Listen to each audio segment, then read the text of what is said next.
রিমি ছিল খুবই চঞ্চল মেয়ে, আর তার দুলাভাই রাহাত একদম শান্ত কিন্তু ভীষণ মজার মানুষ।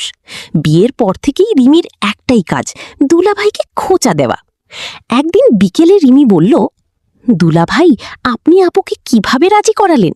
নিশ্চয়ই অনেক নাটক করেছেন। রাহাত হেসে বলল, তোমার আপু আমাকে নিজেই পছন্দ করেছে, আমি তো একদম ভদ্র ছেলে। রিমি সঙ্গে সঙ্গে বলল, ভদ্র? আপনাকে দেখে তো দুষ্টু মনে হয়। এরপর শুরু হলো খুনসুটি। রিমি মাঝে মাঝে দুলাভাইয়ের ফোন লুকিয়ে রাখে, কখনো চা বানিয়ে বেশি চিনি দিয়ে দেয়।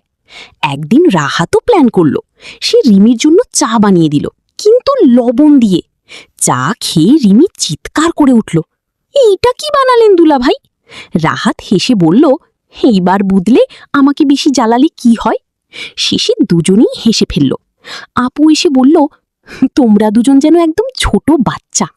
রিমি হাসতে হাসতে বলল, এই দুলাভাইটা কিন্তু আমার ফেভারিট। রাহাতও মজা করে বলল, আর আমার সবচেয়ে ঝামেলার শালি।